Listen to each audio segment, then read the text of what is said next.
I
have just discovered one very important thing. That is, if you don't sleep in the evening, last night, then you feel very sleepy today. Do you know that? Yeah.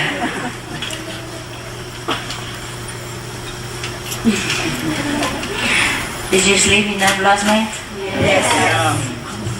I did. But it's okay. Today I went to the sea.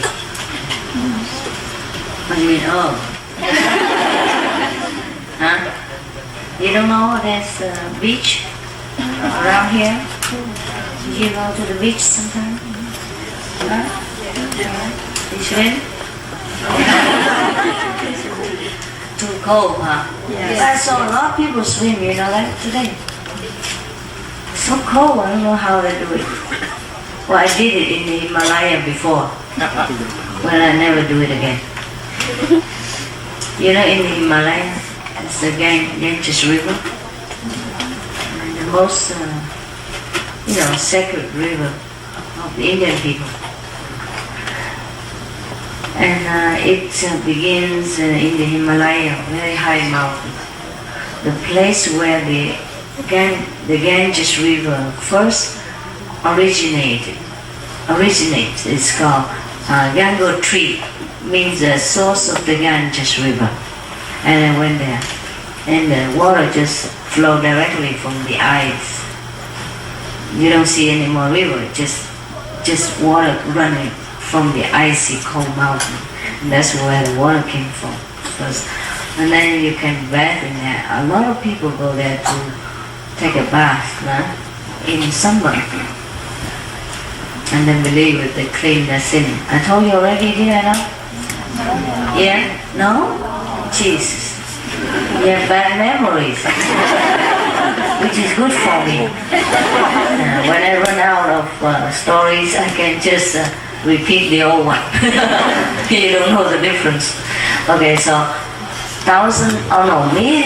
millions of people go there every year. Some of them die in between, before and after. But still people like to go there to clean their sin. And normally they come there and just splash some water on their face because the water is so cold. It just came from the ice, just a little bit, like zero degree, and the water just flowing ice. Because the sun of the summer, melt the top of the snow, the top layer of the snow and of the ice, so the water will run down there, and that is how the Ganges begin. People go there and splash the water on the face, or hand, or things like that, or their feet, so that they believe their sins is clean. And I went there and did exactly the same. But then I thought, then only my face and my hand are cleansed of the sin. How about the rest of my body? That won't do. So I jump in. Oh my God! Trời đất ơi, lạnh quá!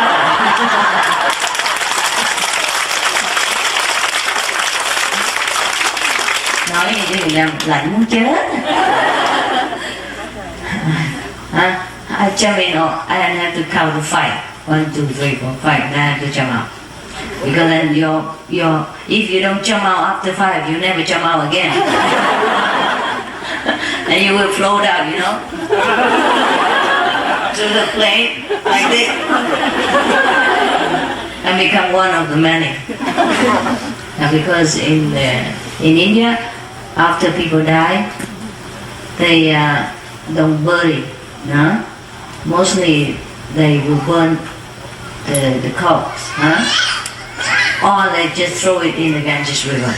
First they burn it and throw the ashes in the river, any river, because the Ganges has many branches too. And there are 3 of the source of the Ganges. One is Yamuna tree, the other is Ganga tree, the other is what tree? Oh, never mind. Another tree somewhere. I forgot the name.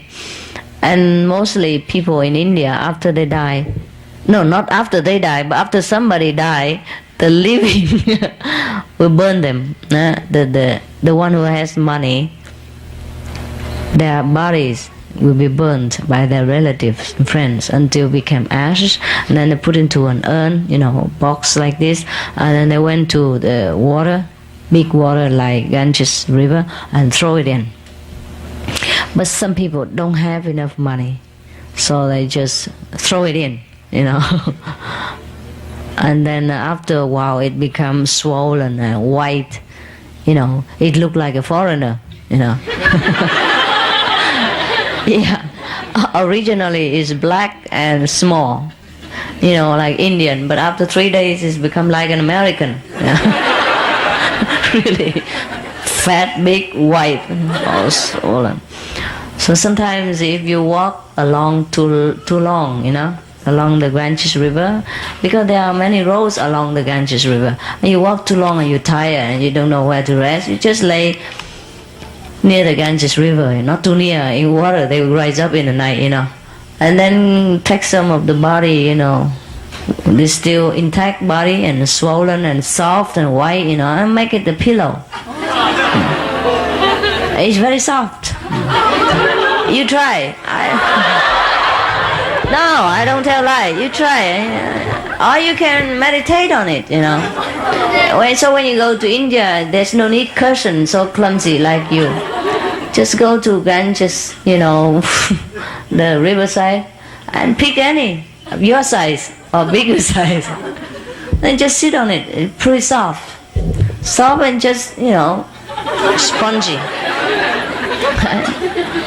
And then when you sit in such a corpse, you feel in samadhi. I guarantee. Because you're too frightened to move. Just stiff like this. Yeah. A lot of yogis, they do that. Nobody is afraid of death in India. They will laugh at you if you're scared of death, nah? But for them, to die is liberation. You just go from somewhere else, it's better, and you take a rest.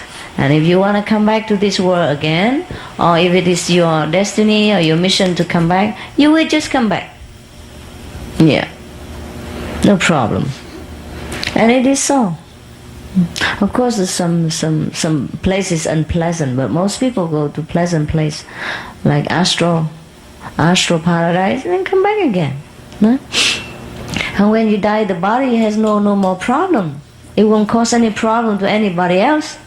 The corpse is just dead, discarded kind of material. So nobody is ever afraid of death at all. You know that? No, you don't? Okay, go to India, get a cup, sit on it and ask it. Should I be afraid of you? He said, mm-mm. And then you run. Yeah, it looks very bad sometimes if you happen to see some corpse which is half decomposed and half is still there, or half is eaten by dogs or vultures, and half is still hanging around there. Yeah, then it looks very ugly, huh? But when the corpse is still complete, and fat and white and puffy, it make a good pillow and meditation cushion. You can try. I guarantee satisfaction, money back.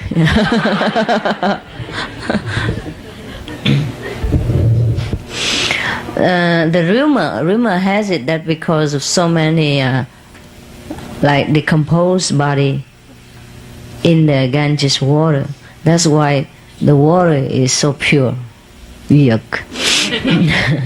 They say the calcium, from those rotten bones or something, purify the water. So actually, there's so much garbage and trash and yucky thing go into the Ganges river, but the water is really pure. You can put it in a jar for 10 years, it won't go rotten. It's just as it is, They don't have purified system in India, and they don't have a filter to make sure the water is clean even. No, they just drink like that, straight. Some people use cloth to filter it, but some people don't. And sometimes some leprosy, the sick people, leprosy sickness, leprosy kind of center, situated next to the Ganges river bank, on top of yours, on top of your river as a section. And people still go to the river there. And in India, sometimes they don't have sanitary system like bathroom, toilet, and all that. So everything just very freely go anywhere. And sometimes you happen to encounter, yesterday chapatis on the road, or milk, under your feet, but in different form and different smell, of course, because it's been 2-3 days old already. It's been go through some filter system. So you just have to put up with it. Sometimes, you think of Himalaya or Indian and some riverside as a very romantic, mysterious place to go to sit for meditation. But when I went there the very last time, it was terrible. It was summer, and I went to the top of the Himalaya, where the source of mysterious story like Babaji, Yogananda, teacher and all that came from. And I was dying to find a river spot, riverside spot to sit and meditate, as is described in the book. You have to do everything according to the book. It sounds so romantic, The yogi sit next to the river, on the bank of the river and all that, and forget everything, just be in blissful reunion with God. Oh God, I try hard. Because everywhere is, 3-4 days old chapatis. And the smell is also awful, just like 3 days old. It's just terrible. You can't even find a place to sit next to the water anymore. And that was one of the holiest place in India and in the Himalaya. Because so many people go there every year. And that's why it become a little bit unholy. Everything so polluted and smells so bad. The nearer the holy place, the more messy. So sometimes the illusion and the reality don't match. We imagine a lot of things. For example, in Tibet also, You heard about so many big monasteries, huh? Where all the holy monks, like thousands or sometimes 10,000s of them reside there, study together, and it's a pretty impressive sight. But next to the monastery, on the empty spot, empty yard behind the monastery, sometime in the morning, thousands of them, sit there, do the same business. In the open. They don't have any other system. They just let the nature take care of nature, So that's the way it is. And sometimes if you're not used to it, you can feel very... When I was in India, I'm a very shy person, huh? Everybody is, when it comes to that. But you just have to put up with it. So I have to go everywhere. I wear a big robe, I know now why the Indian people wear robe instead of trousers. Not mini jeep, huh? No, robe, like sarong, wrap around, large and airy, very convenient. When you sit, it just flow around. Just, protective, just form of protection all around you, like an umbrella, yeah? And to make sure, I had another umbrella on top. So I have roof and walls. And then you're convenient everywhere. Otherwise, sometimes the bus just stops right on the middle of nowhere, and behind the bus is a high mountain you can't climb, as steep as the wall. No? And in front of you is a cliff just as steep as the wall too. So you can both become cliffhanger there or cliffhanger here. So you just have no choice but do it right there. So the sarong, and the umbrella is pretty helpful. In case you want to go to India to find a holy master or something, don't forget these two stuff. Huh? And sleeping bag, of course. Anyhow, and sometimes you have to be quick. These are some practical tips I have to give you. I'm sorry if you don't like it. You have to be quick. Because sometimes you can only do it at night. In daytime, you're too shy, Too many people, thousands of them look on all the time. They don't know what privacy means, okay? And also, there are a lot of wild animals here. And so the rope is convenient, because if you sit down, you can always jump up and run again. If you wear trousers, it's very difficult. By the time you zip it up, the animal come up to you. Because sometimes you just prepare to sit and you come. Somebody want to say hello. In a very Himalayan language, Even though you don't understand that language, I advise you, don't stay there. Don't say hello back, just run. Yes, so sometimes there are a lot of things that you don't know about the Himalaya. And sometimes a big snake, as big as your body, cobra, like rattlesnake, some what? And I say, wear glasses, snake and all that. Oh, they look pretty impressive when they raise their head at you and say hello. Hi there.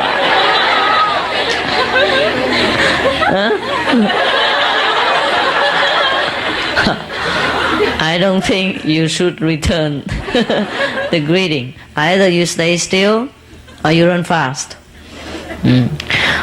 Well, it's not all that bad. In my house, there's always scorpions and centipedes, snow snakes. Snakes stay outside. But the scorpions, they are funny, Maybe it's too cold or maybe they are lazy. They don't bite you. Why they didn't bite me? But they did bite some neighbor. I think my neighbor's scorpion are more diligent than mine. Because mine never bit me. One time I sleep. Oh, this is another story. Later, okay. Okay, so my scorpions is, they sleep with me.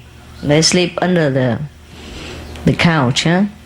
Not that I really have a couch. It's just a very rotten kind of 4-leg kind of. I'll say they get some kind of some kỳ mấy cái dây rừng nó nói sao ha? Rotten. May gì nữa. Hỏi tiếng Anh nói tiếng Việt. Those rope were made from the bark of the trees and all that. And then they knit them together and then hang it on the 4 poles, like that. And it's just like a hang mat. And you throw your sleeping bag on it, zip it up and sleep. And then meanwhile you can see through. Not that I have magical power, but I can see through the walls and the roof. Thousands of holes in everywhere. I call them 5,000-star hotel. And it's pretty cheap, yeah. And then the scorpion, of course, like to wander around, through the halls, through the roof, and then sometimes drop on top of my sleeping bag and just stay there. And then in the morning when I wake up and say, "Ooh, what is that?" And he raised his head and said, "It's me." It's me, Scorpio. So I had to take, 1 or 2 of them under the pillow or the blanket or under the table or under the chair or under the bed. Sometimes a lot, maybe 10 of them. And centipedes, and take them together, put them in a jar, and then go out for a walk. And then find some big rock and let them take refuge. And next day, others come again. Every day I'm busy. Take care of these sentient beings. But it was fun because there's nothing much to do. That was in one of the houses, the mud houses that I stay. Why they call mud houses? Because they use mud to make the wall. They just simple, tie some piece of wood or something together, and then they put, cow shit and. Yeah, really. I'm not kidding you. That's what they use. Or else what you call that? Huh? Man? Do you think when we say that, the things will change the quality or something? Okay. Okay, not cows, it may be bullshit. And they mix them with some kind of grass, and then just pat it on the wall, and then when it dry, that's what it is. And of course, when it dry, there are a lot of holes will appear, because it's never enough. And of course, you can fix them by go out and find some more bullshit and fix it up. When you live there, or you don't care about all this bullshit anyhow. Okay, so that's thing. That's one of those houses I live. Most of the house in Himalaya like that, if you even have a house. And sometimes they also rent a veranda to you. Like that kind of house already occupied. So outside of the house there is a cái mái hiên đó, veranda phải? Hả? Huh? Garage? They don't even have any garage. Huh? Veranda, huh? Cái mái hiên á? Okay. You can rent the veranda as well. It's cheaper. And you take you put your belonging in a corner, and you hang your mosquito net there, and that's where your house is. If you don't have a mosquito nest, you can rent. They will also rent you blanket, mosquito net, and a warm stove and coal you can buy. Then you can cook something for yourself. But it's not much, huh? Mostly there, I just eat raw. It's too much to carry a lot of utensils around. And when you climb very high, you can't afford. There's no car, no garage, no train, no motorcycle. I don't never see any motorcycle climb the mountain yet, but there may be in the future. And not even bicycle. The only bus you can take is number 11. And it goes pretty slow. Especially uphill. And when you carry your sleeping bag and chapati flour and, kang bei, cup, steel cup, or spoon, or whatever. Everything very heavy. So the higher you go, the more stuff you throw away. When I started my journey, I took a lot of things. I would need that, I would need this umbrella, 3-4 spoon, 2 chopsticks for different size, and 2 cups and 2 dishes and all stainless steel, and all that. And books even, and maps, and binoculars and glasses and everything. Wow, complete, like a real explorer. But every step I go, I have to drop one thing. Wow, you had no idea how heavy the sleeping bag even can become. When it's damp, and raining a little, snowing a little, and the sleeping bag just suck in all this, and it become heavier and heavier, and my feet also became heavier because it's a sports shoe that I wear. I have not been in Himalaya before. I thought sports shoe would do, but sports shoe, all the water came inside, and the snow also sneaked in because it's warmer there,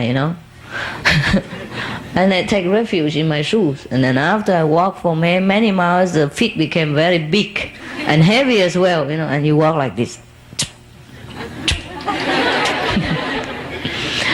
When you have a place to rest, then you have to take all your shoes out, wring your socks, and hang it on some stove somewhere, or wash them, and then wear them again next morning. But most of the time they don't have time to dry so fast. They don't have dryer in the Himalaya, and in the morning sometimes we have to go very early to go together with the group, Yeah, and so you have to hurry. So most of the time I wear also damp clothes, very damp.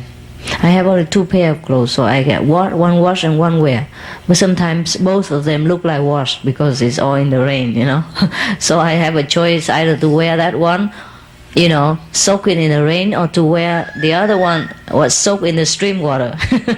It's both the same. Sometimes they don't have time to dry. But after you walk for a while, it dry by wind and air and your temperature of body. It can dry, because if you walk, your temperature rise up, you became hot. And most of the times I walk. Sometimes in the very rare region, they have horses for rent. And they have, they call laborer who carry you behind, in the back, or 4 laborer to carry a seat and chair kind, and you sit in the middle. But be careful, because it's very slippery. Sometimes they throw the customer, down. And both of them also, 4 of them also crawling, and they 5 crawl together. and the chair became pieces, It's very dangerous sometimes. That's why people don't often go there. And if they go there and they came back in 1 piece, they think they're very lucky. Sometimes 1 piece is in the Himalaya, another piece flow down the ocean, and another piece hang on the tree somewhere. Yeah, because it's dangerous. If you just walk not carefully and slip, 1 step, and you became like sometime, dust, because so high, you become different pieces. A lot of people die every year going on pilgrim. Okay, let's go back to the scorpion stuff. Another time when I stay also near the Himalaya, another place called Rishikesh, they also rent this kind of mud houses. Because the house inside is stuffy, they don't make a very big deal, like big window with screen door and all that. So most of the time I climb up the roof and sleep. Yeah. And after a while, many other people, neighbor, the pilgrims like me, or sometimes Westerner, they go there and meditate because there are a lot of ashram around there. One of the master, very famous, this master from the Beatles, transcendental meditation, yogis. He's one, I say, originate from there too. That's a place called Rishikesh. A lot of masters went there in different times to meditate. I also stay there for 2 months and meditate sometimes. And so I went to the roof to sleep. And, most often the scorpion come up to the roof like me, do yoga exercise and then meditate like big deal, and then and in the morning get up, with the sun, exercise and meditate for a while and then go down. But we don't have a staircase, huh? You have to kind of climb the wall with your nails. Because the wall is mud anyhow, and there's some hole in there. You just put your toe in there or you put your finger in there and then you just find your way up. It's okay. I always found my way up. Okay. Okay, now let's go to stop. Did I tell you about my husband? My ex-husband when he went there and meet me? Oh, really? Okay, hang on. Don't be too excited and make trouble for me. I forget. What was it that I said? Oh, forget it, huh? Forget it. Okay. At that time, when I was in that place called Rishikesh, did I tell you the neighbor was beaten black and blue? No, okay, next to me. Okay, let's go fast because it's painful. She was beaten, so swollen everywhere. And I had to go to the hospital. It was so poisonous. But they didn't bite me. But I found one, next to my pillow. In the morning. He just lay there like dead.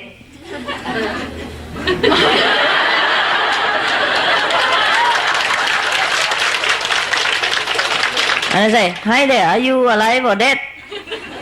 And he moves his whisker, to let me know, don't touch me. I said, no, I just said hello, okay. And then, okay, so that's the place, huh? Okay, so I just tell you the story. And then at that time, I was about maybe a year or something already in the Himalaya. I didn't see my ex-husband then, the doctor. Huh? I just call the doctor better. Husband, what for? I hate. Sound like a housewife. Okay, so what happened is I stayed there for a while, and then my so-called husband, ex, last, or never seen again. he went there to meet me, but he didn't know I was there. I also didn't know he was coming. I was in Delhi before and in other region and stay in different ashram, with different masters and different groups, just to learn here and there and checking out everything. And then I was tired of all the groups and the ashram politics. So I went alone. I went to different places to meditate. And Rishikesh was not the first place and it's not the only place. But this is the place where things take place. And then I stayed there for 2 months. Then my ex-husband, he had holiday or something, or he missed me somehow. He went to India to want to find me, and he went to Delhi, the ashram that he knew that I was there before. So he went there, but he didn't find me. So he hang around. Nobody know where I went. He hang around and tried to find somebody who knows me. So anyhow, and meanwhile he was miserable, and they tried to tell him that you should not worry about your wife, you should worry about your soul, What's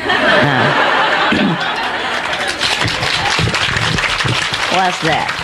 So, and at that time he already knew that I was in Rishikesh, so he said to them, my soul is in Rishikesh. So the next day he packed, and he just have a knapsack, backpack. Yeah, and then he went there to see me. But talk about Rishikesh, it's also big, It's not just like our meditation center here is a city, small city. So many ashrams, so many things going on, so many people all the time. But he went to my room and found me. Actually, I wasn't in my room. I was on top of another mountain where there was a spring water coming out, and I was washing my clothes, and taking a morning bath. Sometimes I go to the Ganges River and take bath there, but sometimes I took bath next to the stream near my home, my rented room. Okay, but that was another story took place before that. Okay. Meanwhile, before my ex-husband came, there was another friend who came. And actually, it's not a real friend. I don't really have any friend. When I stay in one ashram in Delhi, he was there too.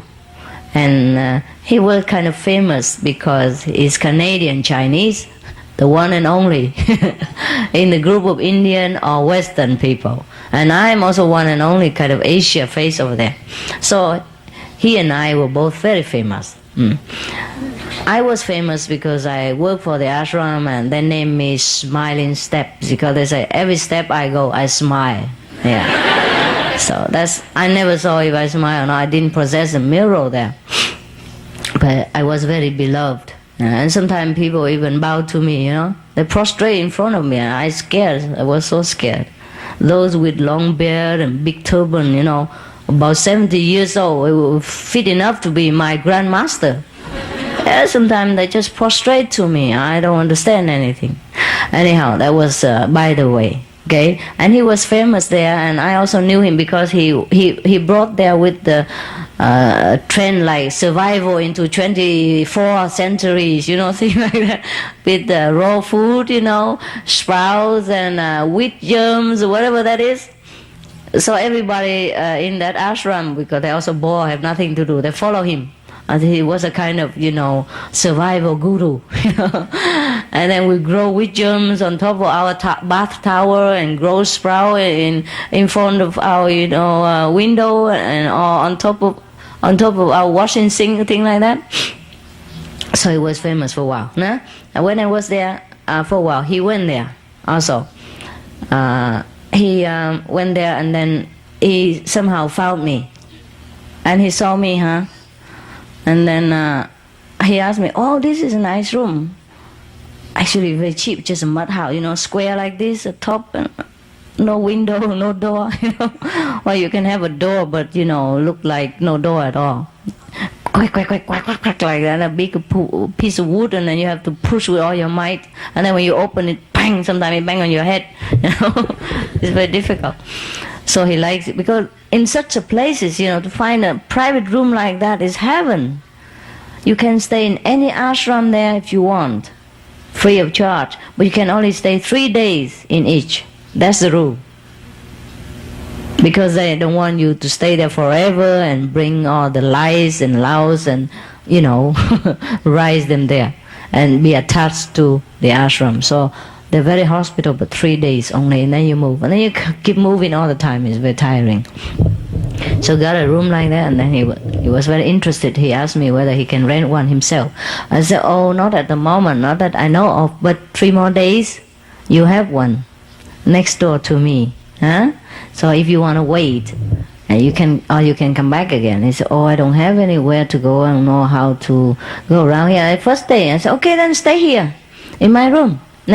I don't sleep here anyhow. I sleep on the roof every day, and you go." And so you sleep here, Actually, in the ashram before, we sometimes sleep together, not in one bed, in one room. Sometimes ashram, they make very big room, and then you sleep just like in Melody, like sardine in the doors, in the box, like fish in the boxes. It's okay, no problem. We don't mind. So anyhow, we already knew each other, and I think, no, I didn't share room with him, but sometimes we sleep outside together, a lot of people together, or we went away with the teacher, then we just have to sleep anywhere that there is a corner to lay your head on, or sometimes you cannot. Like sometimes 6 months on stretch, I have to sit I don't have a place to even lay down. So I have a chair, like folding chair like you, like on the beach chair, nah? I take it with me. And one of a small suitcase. So in the evening, I just open it and sit on the chair and put my leg on my suitcase. And how I sleep for 6 months. And in the daytime, sometimes I fold it, sometimes I don't. Fold it is better. Now I stay in a corner. Like on the roof of any house, they sometimes build a little bit extra higher wall on the roof, huh? And then the corner is like this, huh? So I sit in one corner and I put my blanket on top of that corner, and that's where my house was. Every day.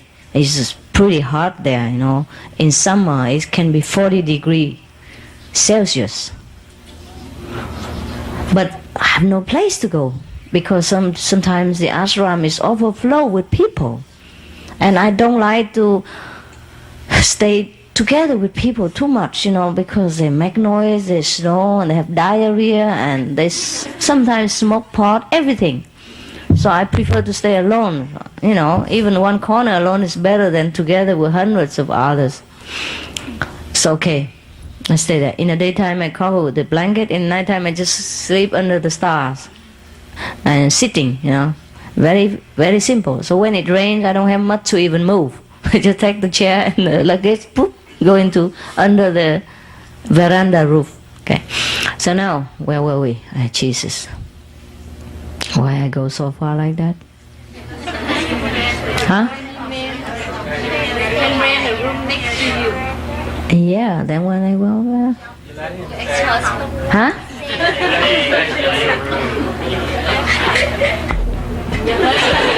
Okay. Yes, because we sometimes sleep together outside, things like that. Or maybe he sleep next door in another corner in the night, but I sleep all day and all night there. It's my quarter.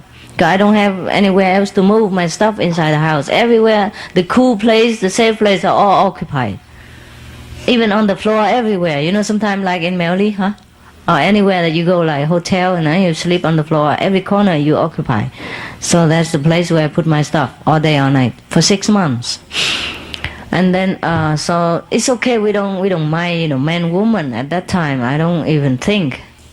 Just okay, just a friend. So it's okay, stay here in my room. You can put your stuff here and sleep in this bed. I sleep on the roof anyhow. In the daytime, I'm almost not here because I go out to the Ganges River, swim, take a bath, wash my clothes there, and then put them on the rock to dry. Meanwhile, I hide myself in some of the cave, on the Ganges River side, and I meditate. And then a few hours later, my clothes dry, and I put them back on again. And then I go out shopping. Buy some exciting thing like chapatis and peanut butters. Yeah. And cucumber. Yeah. Most of my meal are like that. I also buy flour and make chapati myself in the evening. Then in the evening I make it myself. That's very simple. You buy flour, some salt in it, huh? And then you just have a plate, aluminum plate or dish, a little bit high like this, so you can even cook soup and tea in it, and you can make chapati on top of it.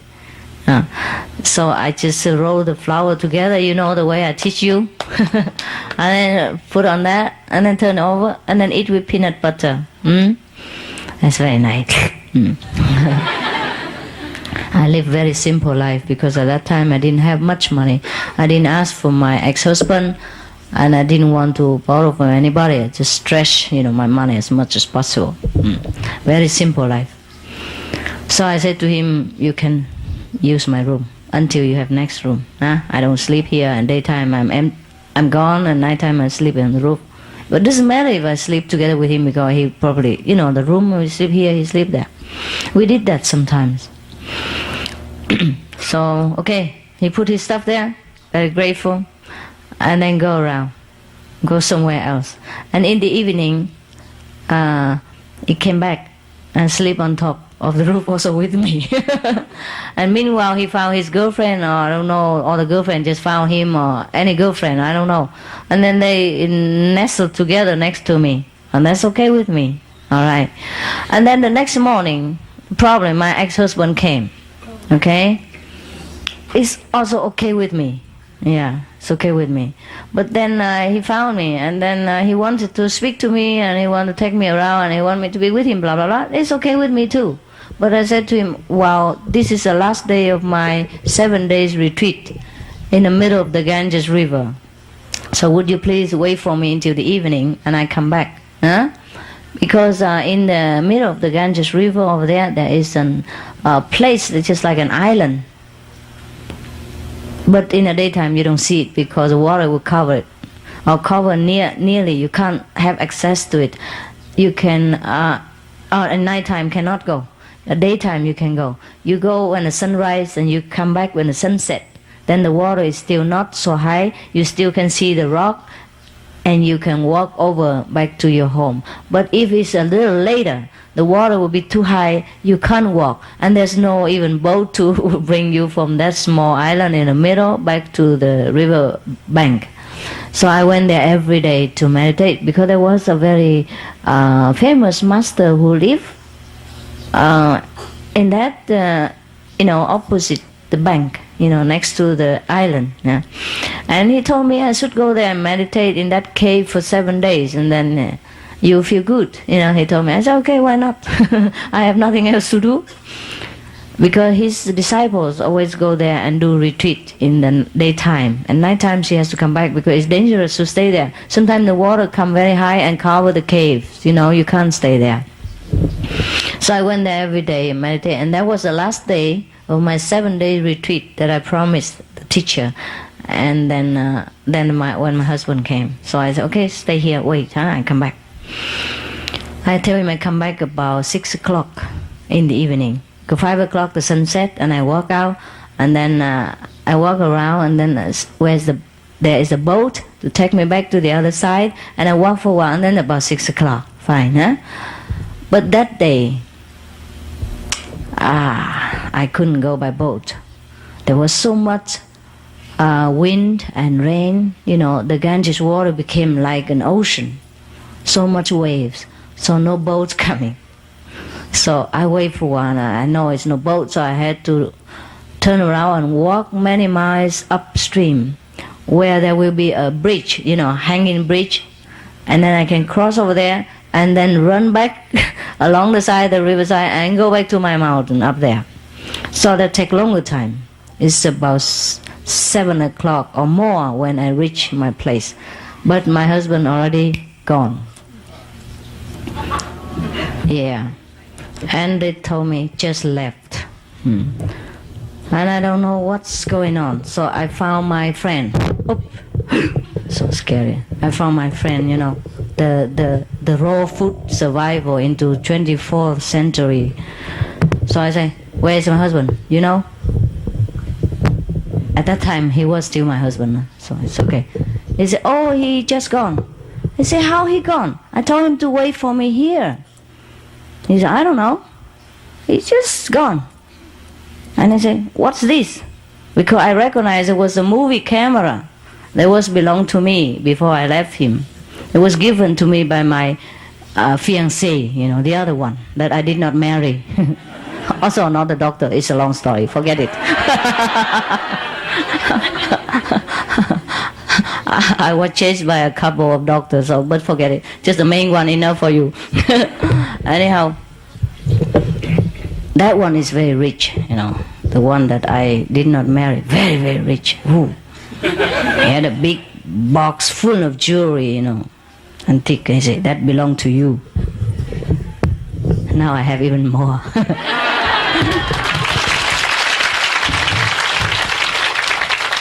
So that's another story. Okay. My ex-husband are not rich, just okay, average doctor. But the other one was richer, the one I didn't want to marry. He managed to engage, but that's it. No more. And what was now? Okay. And then I said, what was that? He said, oh, he gave me this movie's camera. I said, why he gave you this camera? It used to belong to me. He didn't say anything, just left. So no, he just gave me the camera. I said, now it belongs to you, and then he just left. I said, it's funny. It's really funny. Is there anything else you say to him? He said, no, not really. We just talk, and then your husband asked me, where do I stay? I say, I stay here. in your room and sleep in your bed. I said, oh, that's it. Oh, I was so mad at him. I said, why are you so stupid? He said, why? It's the truth. Of course, but the truth is not true. Huh? It sounds as if I live with him and we sleep together. And that's why my husband left. I guess, huh? I guess. That's why he threw that camera to him and I left, because that belonged to me. He probably bring it to me, for me. But then he thought because now I live with that guy together, so that camera belonged to him too. Because I belong to him. Oh, okay. Oh my God. I said, no.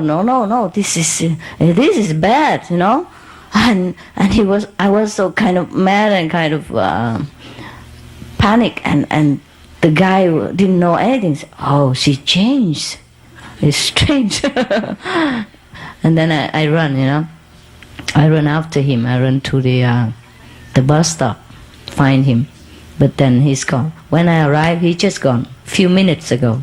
Just like he left and I come. Just like the movies, Just like those sad romantic movies. Oh, jeez. I asked them, do you see, my husband just left here anywhere? So, who is your husband? I said, the one with bird like this, German, tall, handsome. I said, oh, yeah. He just left, which bus long ago. And I said, is there any other bus now? I said, no, last one, gone. It's late. I say, so, because I chased him with a horse car, it takes a long time. In India, you have horse car. One horse carry about 10 person. And I ran the whole car. Still couldn't chase after him. He just left. Okay. I don't mind if he misunderstand me, but he's not supposed to be. He just came first time to see me. I didn't want him to get hurt like this. I also didn't want him to see me, but since he came already, I don't want him to have just a bad souvenir to bring home.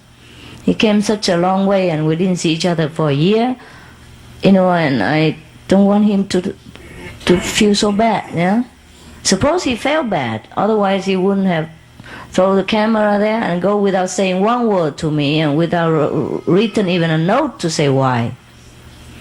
So I didn't go there for that purpose, and he misunderstood. So next day I went to the post office and tried to call him. But to call Delhi from there is like you contact the moon or Mars, Just hello, and then whoop, cut.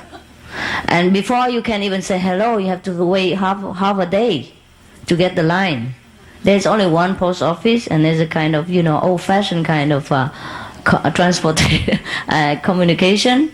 Because the mountain is Himalaya, there's no such convenient, walkie-talkie mobile phone like we have. So I wait half a day just to say hello, and then it cut. And then I wait another few hours again just to say another hello. And then the other guy don't understand anything about English. I said, get somebody talk English. Get somebody English. I said, English? No, sorry, bang. Okay, so next, the third time, I wait another 4 hours to get through. And then I asked an Indian guy, who spoke English in the post office. Luckily, I go, please tell him I want to talk to somebody who speaks English over there, and don't hang me up again. It take me a whole day to say hello. So okay, finally I got through the message. My husband, is he still there? Because I guess he went back. I don't know where he went. I guess he went back there because the friends say he want to go back to Germany. Why? He just came there. He want to stay there for 2 weeks holiday, and then he came, don't meet me, and then go back for Germany. So that means he's very sad, So I say, please go and find my husband. I say, who's your husband? We have 1,000 around here with beard and blue eyes and blonde hair and tall and handsome. I said, no, my husband, so-and-so name, please find him. And then he said, no, we don't know. So I said, okay, so please tell him that, I call, if he comes, such and such name. He said, okay. But then I wasn't sure the man understands, so I might give a kind of telegraph. But I didn't even know that he would receive it. I said, you misunderstood. please come back immediately. Huh? So and I left it there, but I had no hope that he will receive. And I waited and waited and waited. I don't see any reply. A few days later, I left. I went to further higher region to go to visit those, like Ganges tree, where the source of the Ganges is, the Ganges River is. So I went up there, and very high mountain. And I also didn't say, I did say I go where, but to just random people over in around that area. Then my husband did come back.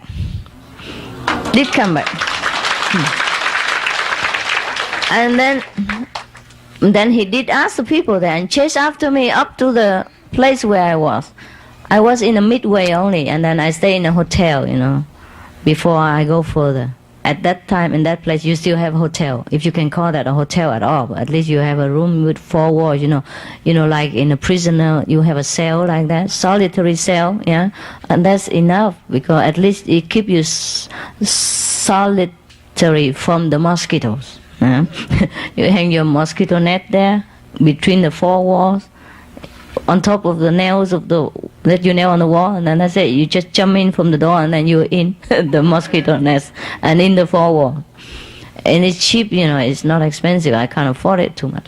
But when I went there to ask for a room, the person at the registration desk asked me, "You can't stay alone. Do you have a husband?" So I had to say, "Oh, my husband, yes, I have one. He's coming soon." He's coming in the afternoon. I just say like that, at random. But really, he did come in the afternoon. Afterward, And then so what happened? I was on the street buying some fruit. I'm sure I told you all this story. Yeah? Maybe in Chinese. Yeah. Maybe in German. Okay. I was planning to write a book, a story of my life, and become a bestseller. There's so many things I cannot even tell you. This is one of those stories, Okay, so I was buying fruit, I booked the hotel, okay, put everything there, I locked my room, and then went out, buy some fruit. I was just choosing some mango, And then suddenly, there were 2 big hands behind me, cover my face like this. And I was struggling to get free. And there was a voice, very familiar, "Happy birthday."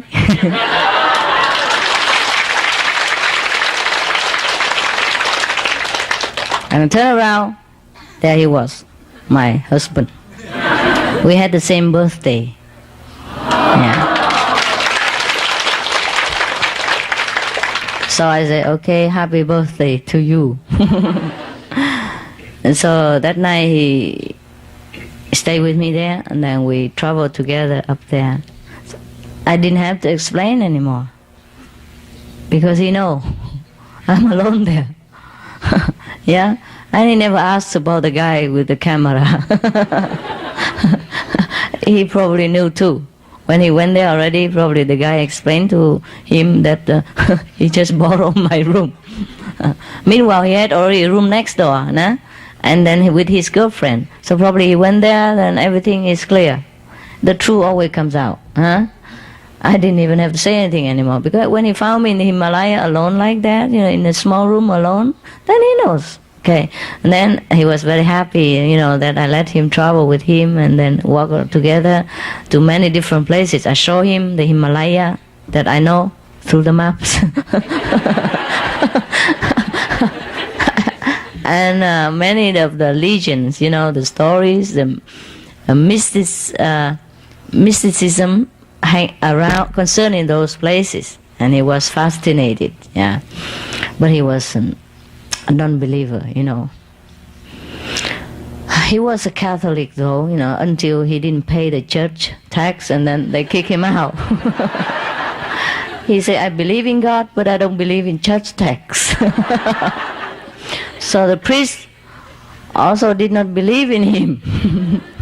So he said, because I don't pay church tax, I will not be able to marry you in the church. That was before, before we married. I said, I don't mind, marry anywhere. And also he's not prayed for when he died. The funeral service, they don't give him. He don't pay church tax, he couldn't attend church and all that. I said, okay, never mind. I call all my Buddhist teacher come pray for you. He said, even if I don't pay tax for the temple, he said, no, we don't have just tax system in Buddhism. We pray for free. And since you're dead anyhow, you couldn't pay anything. It's all right. So he was very happy that the Buddhist monks are better.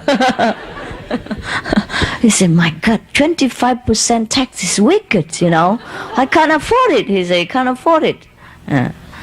He was a doctor, but then he continued to study and research more in his subject so that he can be better doctor, So he had money. We live on well, but not very famous, not very rich. It's okay. Because he also was just graduate not long ago and he has to do his internship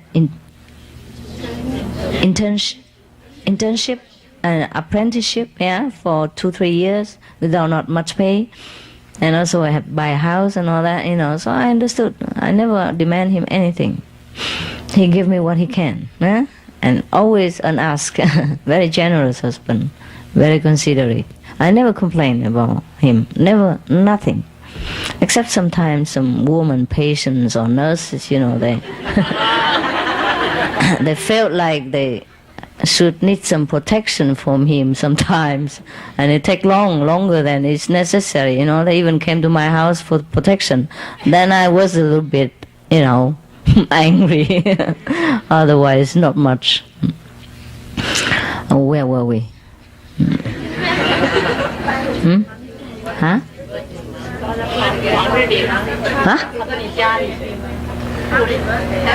Happy birthday. Okay, fine. That's it. That's where he found me, It's funny how he found me just like that. Always. He always find me wherever he wanted. Before that, he went all over to many post office, before the Rishikesh, Before that, the first time. He went I said, how you find me in Rishikesh? He said, he went to every post office, every bank, and asked whether such and such small Asian lady come here, get money, or post letter, or blah, blah, blah, anything like that, or not. So, no. He traced me in every way he can, Traced me into the other ashram where I just left. I left in 3-4 ashram, and he chased them all up to there, but then I just left. Just like in the movies, I told you. He came and I just left before that, just a few minutes, or maybe last night, something like that. And then he traced to the last place where he met me at the spring water. Okay, now. So we went together everywhere, blah, blah, blah, like that, and came back. Later on, he had to go home. And I continue my search for spiritual wisdom in India. At that time I already had some, but I thought I still need some more, in case. And so I continue a lot. So that was it. Well, this story just... Okay, fine.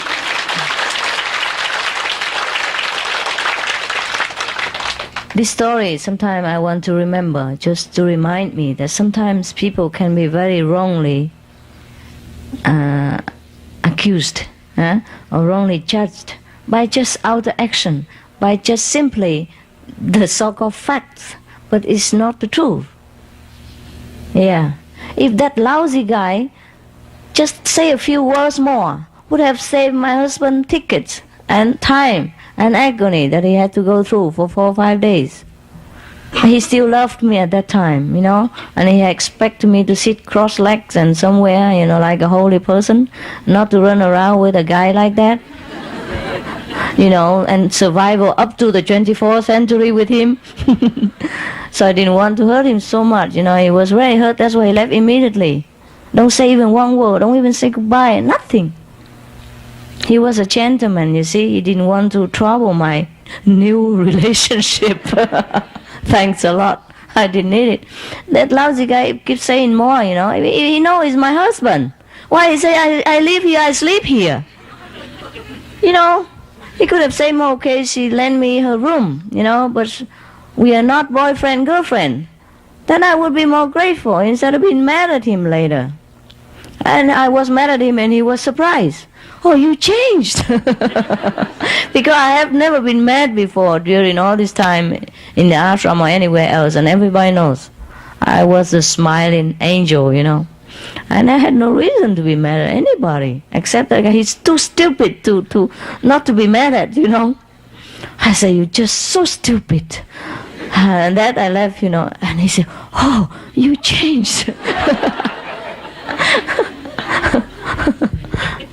What would you say in my case? Huh? What would you say? Yeah, same, huh? Or maybe more, huh? Maybe say it with fingers. I had to do that sometimes too, during my pilgrimage journey sometimes, because some guys, they are very rude. In India, a woman don't walk alone, don't go out alone, don't stay alone overnight anywhere, because then you will be looked down upon as not good, or taken advantage of all the time. So of course I have to go everywhere alone. I couldn't find anyone to go with me. My husband didn't want to come with. I didn't have any friend who has the same crazy idea that I had at that time. So how I not go alone? Huh? So I go alone everywhere. I mean, sometimes, people come and make trouble for me, Okay, it's okay, just talk, and then I say, okay, I don't want it, go away. But during my meditation, and go disturb me and touch my face and all this, And so, of course, I have to give him some kind of proof that, bang, like this, really give into his face, and he's still there, and I give another one, bang. And then he understood the language. Because the verbal language failed to convince him that I don't want to have anything to do with him. So I had to give him some kind of, like sign language. I don't think it hurt him so much. It just shocked him, and then he knows. Okay, sometimes like that. You had to do that. And sometimes children, they throw stone at you if you happen to go through Muslim village or town. Because after I have so much trouble with men, I put on my monk's robe. First I thought I don't want to wear it because it's too eye-catching, It's very yellow, It's Tibetan, yellow and pink, red and all that. And sometimes Indian monk. I was ordained into two traditions, Indian and Tibetan. And I have both of the robe set, and that's all I carry with me. Besides of my two, that was after I have more transportation. And one set Tibetan, one set of Indian, and one set of the white. I left one in another place. I had two before.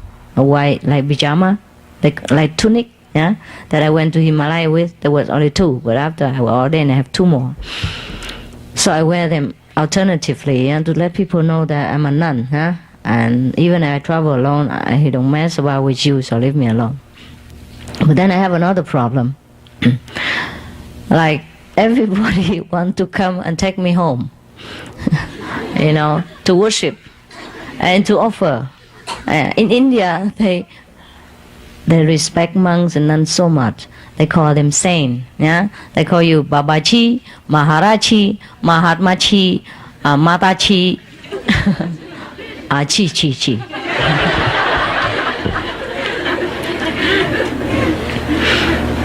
And they want to bring me home to feed me, clothe me, give me milk, give me bath, give me room, things like that.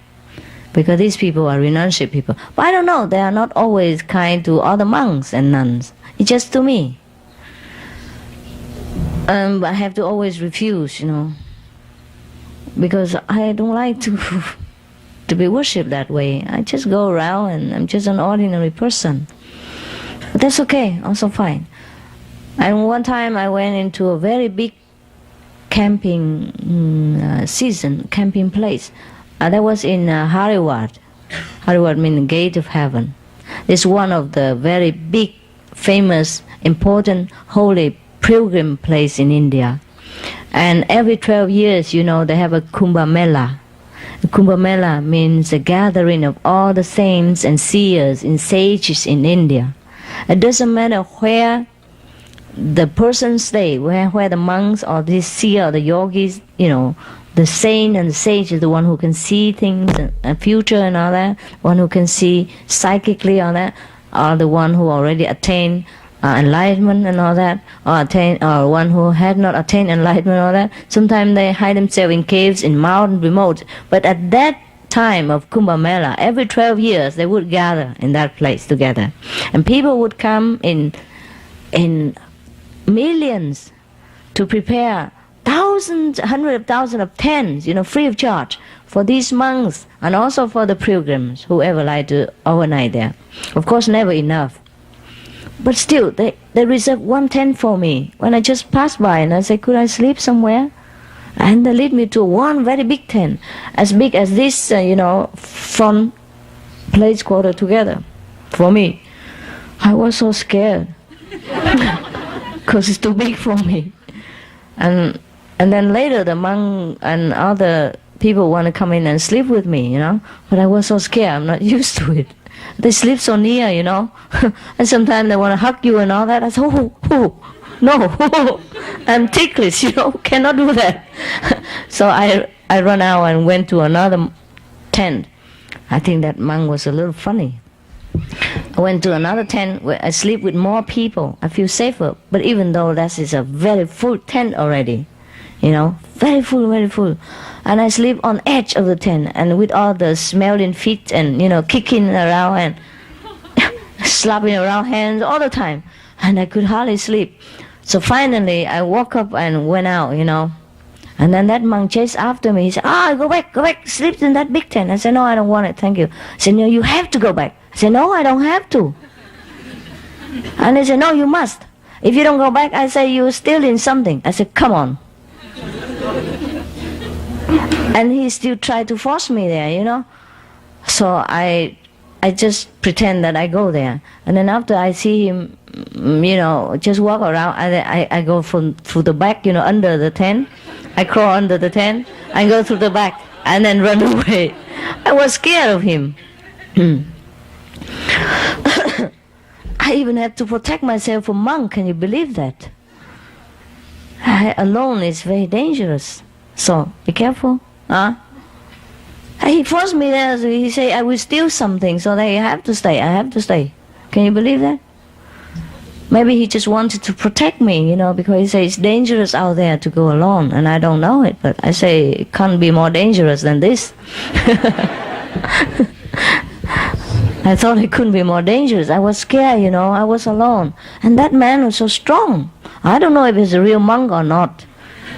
Even if he wear monk's robe, Anybody can wear monk's robe in India if you want to. And if you grow a bear as well, wow, you have everything you want. Because you're holy. People worship the monk's robe and the bear, Really, I tell you, if you're fed up with America, with all the tax system and the low pay wages, you just go to India, grow a bear. A bear, right? Mọc râu á.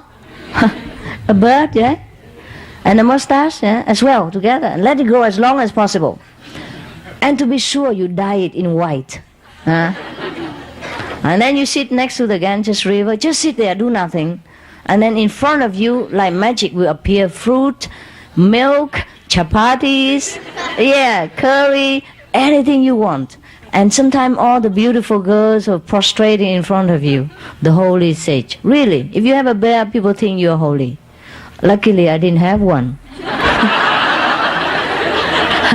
Even I tried to grow her, I can't.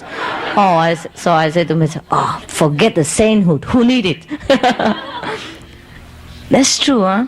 Well, there's a joke, but it's not too far from the truth. So when you go to India, even though the climate is so hot and sticky sometimes, you wonder why all the men grow long beard, Okay, that's just by the way, huh? Where were we? I forgot. Where were we? Huh?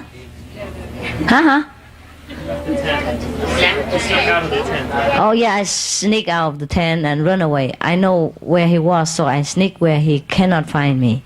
I went very far away and then go back to the gate. And I tried to find a very quiet corner to meditate. And there are some, corner from the house or tent here and there, but never quiet. How can you find a quiet corner when you're in the middle of millions of people? And they talk all day, all night, and they walk all day, all night, and the dust flying all over like cloud, 24 hours a day. And I wasn't used to it. And I began to feel regretful to have ever set foot in this Kumbh Mela. But it was so tempting, you know. After you reach Yogananda and Himalaya master, and you know, all things like that, the living master, all that, Kumbh Mela is a rare thing. Because you don't just stay there 12 years just to see one. And sometimes I forget which year is that, you know. Just happened that year happened. And I was very lucky in that year also, the Kumbh Mela, and many very rare masters that I found before they just dropped dead. Yeah, some live a very long year, 200 years, 300 years, and 250 years, everything, a lot. And that year also the Dalai Lama also gave a very rare kind of teaching. I didn't benefit much because I didn't hear anything. The translation was lousy. The microphone was out of date, you know, like from the World War III system, World War II museum. So you could hear all the echo. Besides, there was a couple, you know, the Western couple, who happened to find I'm very attractive as a babysitter, so they throw their baby at me all this time, and the baby plucked my nose, fiddle my ears, you know, and pull my clothes, you know. So I was very busy buttoning all the time and keeping away from his finger that poked into my nose at the wrong time, and I atch him all the time, and he squeezed in my ears and then kissed me with his wet lips and, you know, scratched my face, everything, and then screaming and talked to me in all kind of language I didn't know. So I never had a chance to hear one word what the Dalai Lama had to say, you know, not to talk about translation or anything like that. And I could not even move because I was right in the front next to the holy people, and I'm supposed to be holy with a monk robe and that. I can't even complain, I can't even move, and the baby was just torturing me for 3 hours long. And I said, oh well, never mind, if the other couple has enlightenment, I probably have some merit as well as a babysitter. And they were so devoted and so attentive to the Dalai Lama that I had no heart to throw back the baby at them, you know. And they seemed to completely forget that they even have a baby. And they forgot me and the baby altogether. Because it's a rare chance that the Dalai Lama, you know, the Holy King of Tibet, gave such kind of initiation. It's supposed to make you become Buddha either in 4 lifetimes or in 16 lifetimes. So you can wait. No? And the initiation is very complicated. First, the Dalai Lama had to... Can I go on about this kind of thing? It would take long, you know. I can go on and on from one thing after another, because it's just one of the things. Tell me if it's too late. Okay. So first of all, it's not in Delhi, okay? It's not in Bombay, next to the airport or first class hotel, anything like that. It's in the middle of nowhere. It's in the mountain, very high mountain, and a barren mountain as that. It's like a desert mountain. And then people there who live, those Tibet nuns and monks or residents, they dig caves into the mountain there and live there. But they were fabulous place. In the evening, I saw all the mountain turn into silver and gold. And all the sky will glitter, you know. And I keep telling people, my God, what a wonderful place. It's all gold and silver. And they say, where? And I say, here, the mountain. And they say, no, the mountain is gray. It's not silver. I say, no, it's glittering. Nobody see anything the way I saw. And I thought it's like that. I can't believe what they don't believe. You know, I can't believe because it's so obvious that the mountain is glittering like silver and mountain and gold, and the sky glittering with all kind of light, you know. I said, there, here, everywhere. And they look everywhere, but nobody see. And I was begin to wonder whether they are crazy or I am crazy. But I think my craziness is nicer because it's colorful and glittering. So it's okay. Okay, so just, we slowly go to that. Huh? And then so the Dalai Lama had to travel from Dharamsala, is where his abode is. He has a kind of palace there, huh? Very far away from that place. What's other place?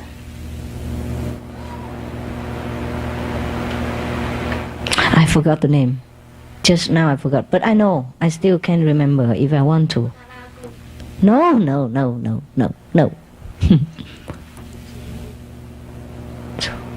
Never mind. I will, if I write a book, I will add it in later. Okay? Anyhow, very far away place, huh? And the Dalai Lama is okay because he has transportation. The army will help him with a jeep, yeah? And all that. And all his subordinates and entourage will go together with him. They went there 10 days before the initiation. First, he has to purify himself by initiating himself. I don't know how that's done, but then he put some kind of flower, white flower, like a band of white dry flower on top of his head like this. Now you have a headband. And then there's a kind of white flower, but dry. Then he had to sit on top of kusha grass kind of seat, prepared for him. And then all the monks surround him in a glass house. 10 days, 10 nights. They have to recite mantras, sutras, and mudras. Mudra means you do the gesture by hand like this, different gesture. Yeah? When you are reciting the mantra and the sutra, you do the mudras together. That's all kind of complicated. And then ring the bell at the same time, yeah? And swing your body back and, sidewise like this. The way the Tibetans do, huh? And sometimes they also put the gong and all that. It's very beautiful also, huh? Very systematic, very rhythmatic and very holy kind, huh? The chanting is kind of, deep and throaty tone, Ma.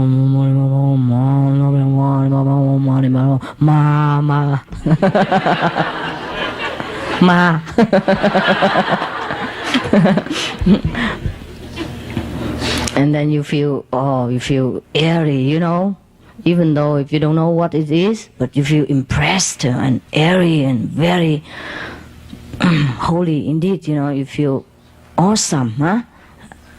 Respectful, huh? And you became also very aware of something beyond yourself, beyond this ordinary life. Because the mountain and the place alone also impress you. Out of middle of nowhere, it's only mountain, no residence. But then you see some holes in the wall, in the mountain wall, and the nuns and monks appear there with colorful dresses, and they wear beautiful hat like the Russian one, The nuns, they were beautiful because they wear the hat, they cover their bald head, and they look so dignified. And the color of the dress they wear, mostly Burkan color, Burkan, wine color.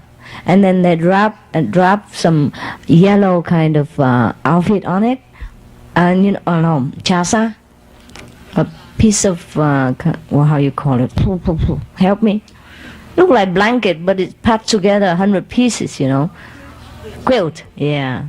And then wrap around their shoulder, look real holy and ancient. Nah? And that's why I wanted to become Tibetan monk as well.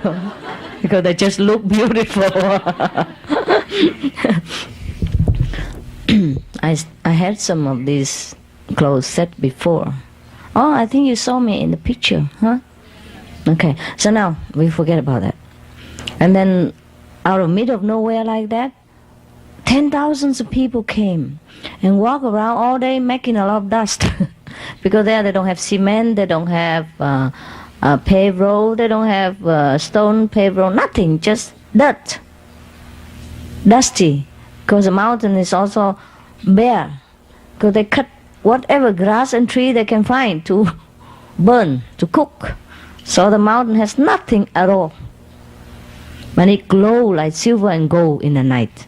In my eyes. Other people's eyes, it's also dirt and gray and nothing. They told me it's cold, it's nothing. I said, okay, fine. Yeah. All right, then the Dalai Lama had to do like that for 10 days, purify himself and the monks together before he gave initiation for these people.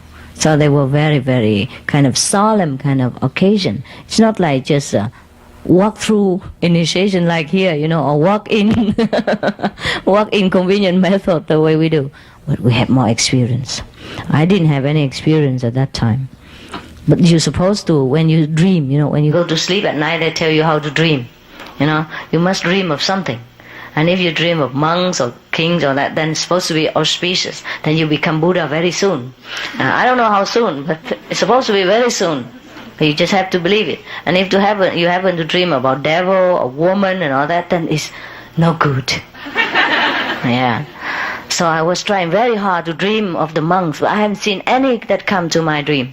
And nothing come at all. I sleep, probably I snore. I know the monks or the woman or devil, whatever it is, scared and run away. I meditated hard and then I slept, but nothing came.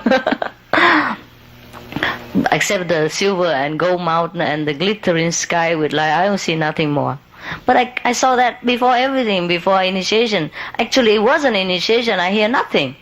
I was busy, with the pokey nose baby and with his napkins and his wet, slimy lips, kissing me and all that, and try to talk to me all the time. I can't hear nothing except his baby blah blah. No.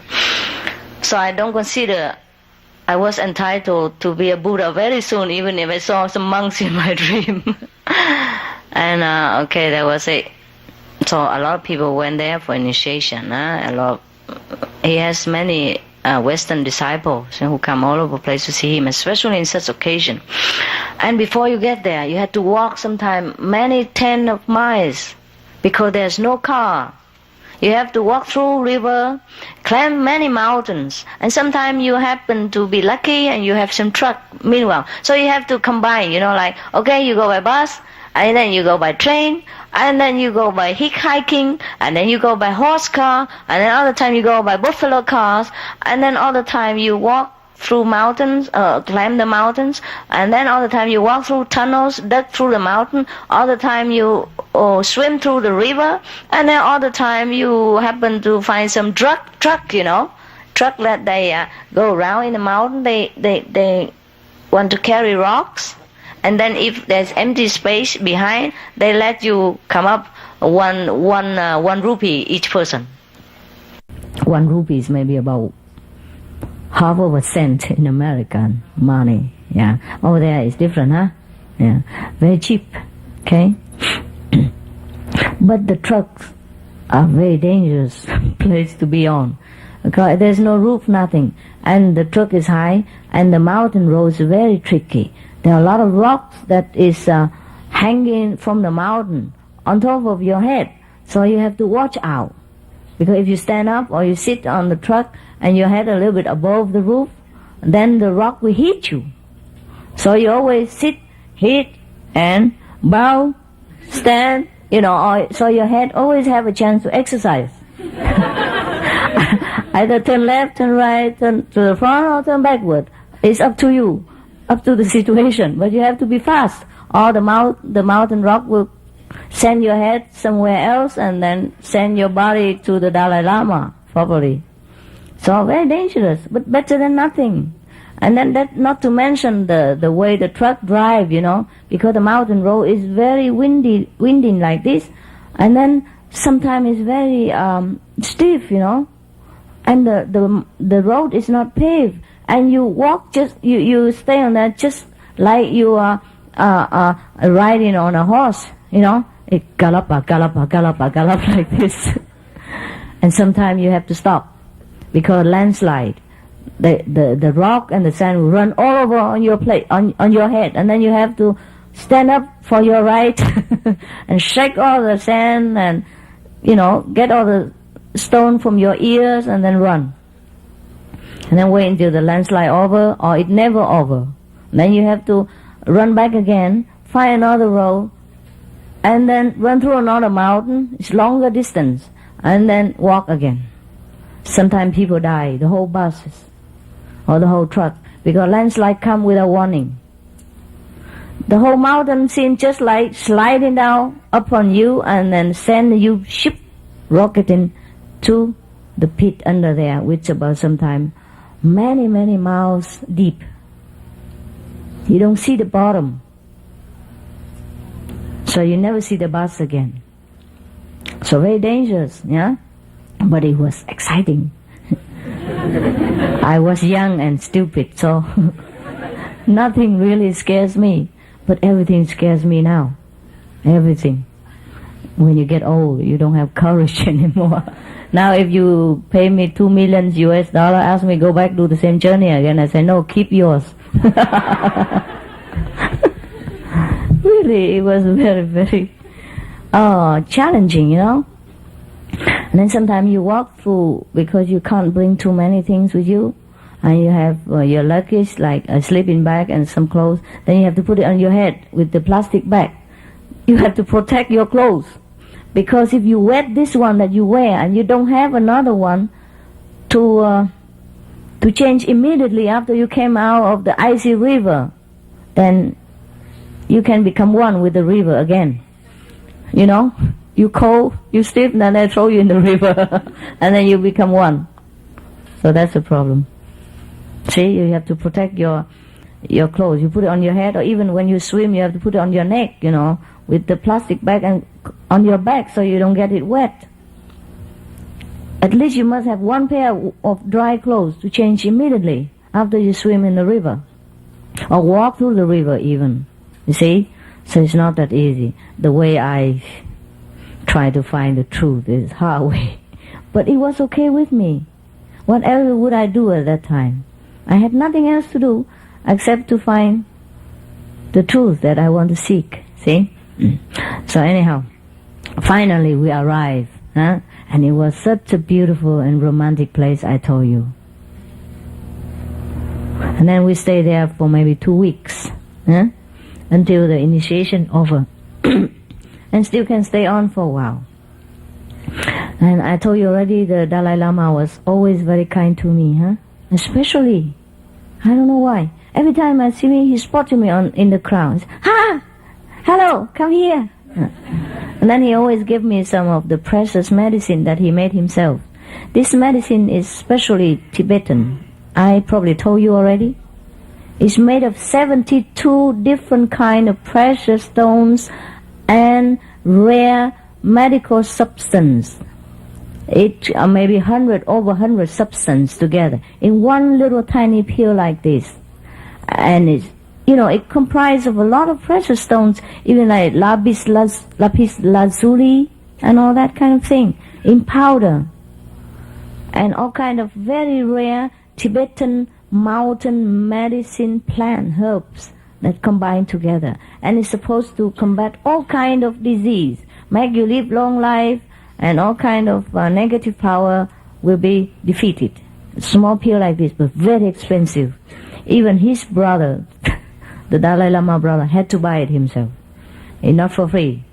And he couldn't afford it. He buy it, maybe he can buy 3 at a time only. But the Dalai Lama give me a handful all the time. But I had to tell you, there's some animal substance in it. So I never took any. But it's no problem, it's not waste. I can just distribute it to his hunger disciple and they all worship me like king.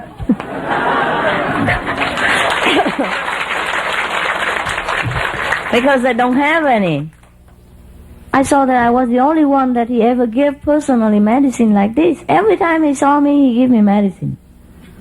Yeah, he probably think I need it. I probably look so bad. Yeah, I had some kind of scratch sometime because of climbing the mountain. And I have sometime insect bite, mosquito sometime, you know. Or probably I didn't look so... Then I didn't look so smooth then. I didn't put any cream on my face, no makeup or nothing. And sometimes I climb the mountain and I don't take care, you know, so sunburn and all that, it's peeling. And scratch from the trees and kind of thorny bushes, bushes for my arms and faces and all that. So he probably think I desperately need some care. He was just a very kind person. I don't know whether he's holy or not, we don't talk, but he was a very good human being, very gentle, very kind. That's why a lot of people like him, even though they are not his disciple, Tibetan Buddhist, nothing. That's why many people became Buddhist also, and recite mantras and run around with the circumambulate with this, I don't know, they have a kind of Dharma wheel, they call it. Every Tibetan have one. They always go around running either with the beads, prayer beads, or with the prayer wheel, They turn around 24 hours. They say they're turning it because it's just like the rhythm of the universe, like the earth also turning, So turning the wheel of the Dharma. There's a symbolic of the wheel of the Dharma, a teaching. So everybody go around with that all the time. And some Western people, when they converted into Buddhism, they also buy one. And everybody have a bowl like this, so you can drink tea. Everywhere you go as a monk, you must have a wooden bowl like that. So because everywhere you go, people will offer tea and eat, and you put it in the bowl. But I don't eat them. There's food because it's always non-vegetarian. Except when you became a monk, the day you shave your head with your master, that's the day all the master and disciple eat vegetarian. They also know vegetarian, but they don't eat that all the time. Just at that day. Yeah. Well, they're used to it. In Tibetan, they say they're used to eating meat. But some of the Tibetan monks are vegetarian by occupation. For example, the oracle monk, he must, as a rule, be a vegetarian at all times. The oracle monk is a monk who has to predict the future and some kind of event by psychic power for the interest of the public. Sometimes the Dalai Lama consulted them for some event. Sometimes they have to predict the future of the nation or what the outcome of a very strange event, like predict the future and all that, like horoscope reading, but on a larger scale. And some other monks, they have like the weather forecast man monk, like because he had to make the weather nice whenever Dalai Lama or some high Lama have to give lecture, because they don't have a big place, so they give lecture in the open air. And a lot of people come like that. Then they have to make sure that during this 1 week or 2 weeks, the weather is tip-top condition every day. No raining allowed. So these are different kind of monks, This weather monks, he has to sit in meditation all day, all night, and control the weather. Send all the rain, the hurricane, the typhoon back to Taiwan or somewhere else.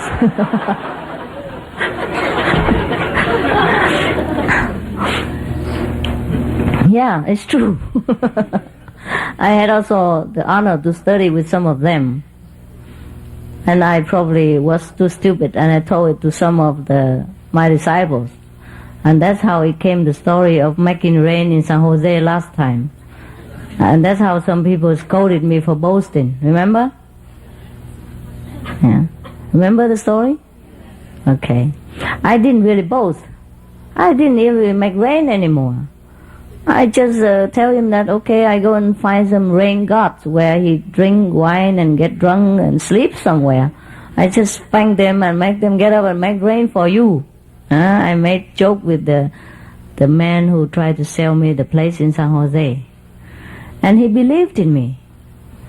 And that's why it rains. Maybe he believed was so strong. And after I come back to San Jose again later, and he showed me the lake that he asked me to make rain there before. He said, this is the lake where the San Jose people, some of them drink, and it's all empty. Can you make rain? Because your disciples say you can do anything. I said, no, I'm not sure if I can, but I can find the rain gods, Probably he get drunk somewhere. I just scold him and send him back to work for you. Maybe it works. And I just said, maybe, That really worked, Immediately afterward, the rain fall, and then the half of the lake full. So when he came back, I came back to San Jose again. He showed me the place that I should buy, every paper ready to sign. He showed me only half. Please fill another half too. I said, well, I don't know about that. Let's see. But immediately it rained again later, and the whole lake full again. Remember last time? It was the first time I came to San Jose, and it was maybe first or second time, and it has been dry for 6 years, remember? And many cows dies, many animals dies, many farmers dies, many orchards dies, died because no water. Orange and all that became very expensive at that time. A lot of farmers bankrupt, and many cows died. So that was the famous thing that my disciple make trouble for me, because one of our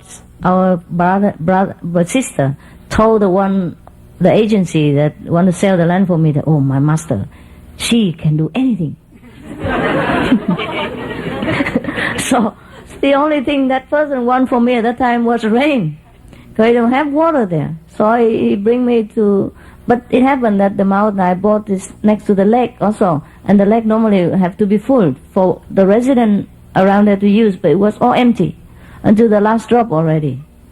You can see the whole lake dry. So he said, please fill it. I said, how, what? He said, your disciple tell me you can do anything. So this is nothing to you, right? Okay, anyhow. I just study a lot of things, but I don't use them anymore because there's no need. You can make rain, that's for sure. That's no problem. You can stop the wind, if you know how. These are just if you can dig deep into the secret formula of the universe. And it's kind of science. It's like science, It's just like before we don't have wireless telephone. We don't have cordless mobile phone. Now we do.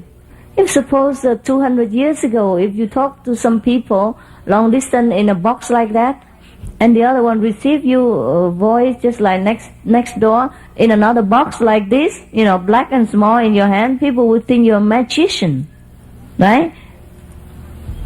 But now it's ordinary. So some science about the universe have been lost to our knowledge, and we think it's superstition or impossible. Nothing is impossible. Even flying through the air, or live a few hundred years, or 1,000 years. Nothing is impossible. But what for do you want to? Did I tell you the story about the long-lived lake water? No? Not even that? Jesus Christ. What didn't I all tell you, huh? Okay. Supposedly there was one lake in India, very deep, high in the Himalaya, with the elixir water that has the ability to grant you long life. Okay? So Alexander the Great, the one who conquered nearly the whole earth before, remember? Also want to have that kind of elixir water so he can live long, because there are a few more countries he didn't conquer yet and he was getting old. So he went to the lake. It's very difficult to find that lake, because not many people know. But then because of his power, he has a lot of spies and FBI, CIA agency has been able to find it for him. So finally, he was there in front of the lake, and he was about to drink it. And then suddenly there come a very husky voice and said, "Your Majesty, don't drink it." No, actually he didn't say like this. He said like this, "Your Majesty, don't drink it."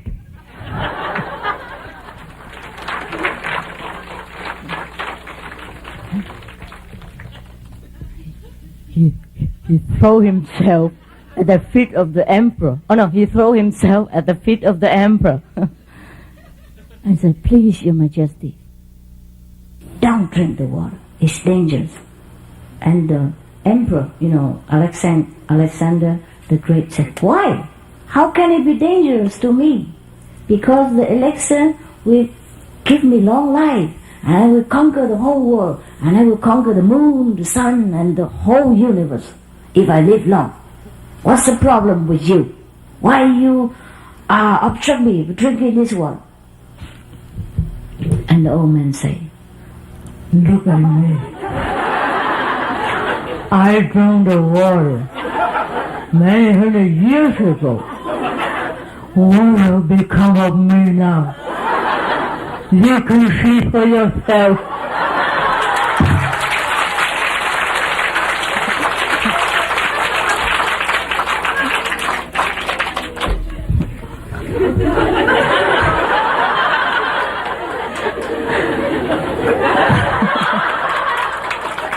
I cannot die, and I can't live like this. The reason why I live on because I just want to keep this water. I only stop anybody who come here and drink it.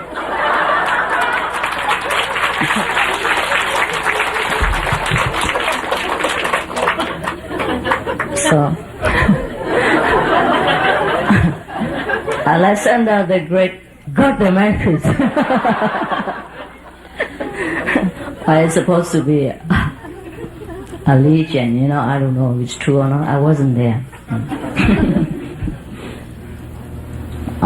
Obviously, Alexander the Great, emperor, did not drink it because he died, right?